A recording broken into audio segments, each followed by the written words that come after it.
welcome to your reading for October the 30th through November the 5th. That's it.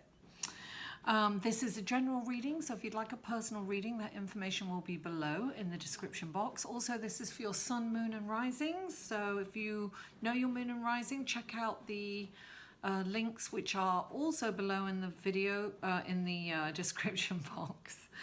And what else?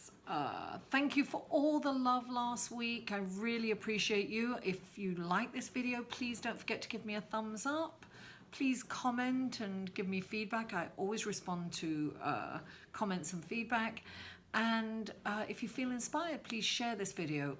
If you haven't already, please subscribe. Now, also, please follow me on Facebook, Twitter, and Instagram, and those links are below also. Now, without further ado, let's go to your cards, Aries, and wow. Okay, what do I see here? Change is afoot, right? I definitely see change. I see you coming from a very, very difficult, painful place. I feel like this is the Ten of Swords, and when this comes up, it's saying that there's an end to a situation, right? It's almost like you've hit rock bottom and you know that you can no longer be in this situation, so you're moving on. And you've made that decision. You're already moving on. You can't take it anymore. You know that this can't go on anymore. Now, what's really interesting is the Ace of Swords has come up, which indicates out of turmoil, new beginnings and opportunities. So it's like almost like every cloud has a silver lining. So out of, you know, the darkness comes this wonderful opportunity, right? And this is, the swords rule the intellect. So it can be a brilliant idea. It can be a new beginning to something, a new idea, a new invention. Something's coming up for you. And look, this is definitely kind of a new opportunity coming out of this period. And I see helpful people around you. It's very interesting. I feel that a lot of helpful people are going to come up for you, Aries. You have the Page of Pentacles, which can be a close friend or somebody that's really going to help you through this difficult situation and this new beginning, right? This is like determination, and this is almost like nothing can stand in your way. It's like the sword will cut out any barriers. And you've got the Knight of Pentacles. Now, the Knight of Pentacles is, look, one of my favorite knights. I call him the Green Knight. You know, he rules over the material plane. This is manifesting. So this is somebody that's saying, and this is interesting because sometimes when you get the Page of, the Ace of Swords, it says it can be a new beginning, and sometimes it's a little challenging at times. It's very kind of Saturn-ish, you know. But this is going to, you know, this can cut through any obstacles. And so this is like, keep going. This is about taking action, but it's about being methodical, right? And it's just determination, just a slow, progressive movement that's going to win the race, right? You know, the turtle and the hare, right? Or the tortoise and the hare, wasn't it? And the tortoise won because it was that steady, slow, you know. And you know, the hare was like arrogant and like, oh, I'm going to win this race anyway. I'm going to take my time, right? This is that slow, methodical, just keep going. You're going to win. And you've got, this is interesting because, you know, you've got the King of Wands, which is great leadership, right? And he's very action oriented. He's creative. He's a charismatic leader. He's a good husband. He's a great father. He's a wonderful, fair leader. It's fire. It's passion. Focus on your passion. That's what I'm getting from this one. This is like, look, this is over. It's come to an end.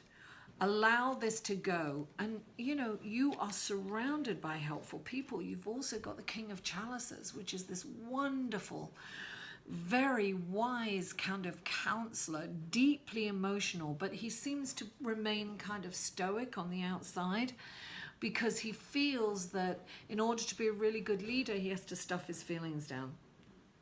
So this is also saying temper your feelings, your emotions, like keep them in check. Don't tell your truth and talk about your, you know, get counsel, right? Get counsel so that you don't get overwhelmed emotionally, Aries, during this time. And so I see that a difficult situation has come to an end, right? But it's kind of fresh for you, I understand. And but don't fear, you've got this incredible new beginning. You have all these supportive people, and it's just, you know, the cards are saying you also have the Hanging Man, right? And when he comes in, it's like there's a little pause in action. This is saying, look, there's always a solution. Just stop a minute, right? And take a look at this situation from a different point of view, right? This is solvable. Just keep methodically and strategically moving forward, slowly. Gain that momentum. Things are really looking up for you. You know, the pain's over. That's the good news, Aries. The pain is over. The suffering, I mean, is over. Pain is never over. Pain is inevitable. Suffering is optional. So it's telling me here, right, that the pain is over, but you have these wonderful, supportive people in your life, you know? Focus on your creativity. Listen, we have this super full moon in Taurus on the 4th of in America on the 4th of November, which is Saturday. And this is a powerful manifesting energy that we're going into. We really need to focus on our creative endeavors. And that's what this is reminding you. You know, it's the new moon in Taurus is a manifesting moon. It is opposite the sun in Scorpio. Now, the sun is shining a light on Scorpio. Guess what? We all have shadow sides. We have light. We're all made up of light and dark, right?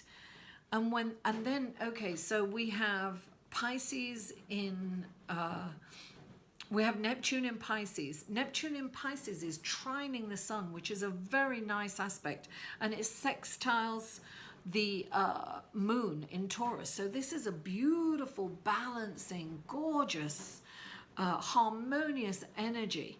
So at this time, we need to really focus on what's working, and we have to look and be self-aware. We're going to get some life lessons. We have to learn to love our dark side too. Accept it. Don't suppress that. Don't suppress that. You know, don't deny it. Right? We're in denial if we think none. We're all multifaceted. Everyone. We can all, you know, we might let our light side dominate, but trust me, we all have this negative side. Don't deny her or him. Embrace it and learn to love the whole of you. Only then can you move forward. So it's about, you know, it's definitely about some awareness, self-awareness, knowing our limitations, knowing, you know, our dark side, and being okay with it. Because we all have one. We've got to be okay with that. And we have to focus on what's working and not what isn't. We have to focus on the solution. Don't be in your head over this. That's gone. Psh, gone. Focus on being creative. Focus on the wonderful people in your life, right? These wonderful people in your life that are coming to help you and to help you move through this wonderful new beginning. You are supported, Aries. The bottom line is you're supported in this new adventure. And look upon all this change as an adventure. and exciting. You know, this is gone. This is behind you. You can let that go with love. Let that fall away and move forward positively. Love yourself with all your faults, with all, who was it that said, wasn't it Cromwell who put the portrait up when it wasn't very fashionable, warts and all? Love yourself, warts and all. Anyway, Aries, thank you so much for tuning in. I really appreciate you. Have a wonderful, manifesting, positive week. Mwah! I love you all, and I'll see you next week. For a personal reading, please email Mary at liveinthesolution.com.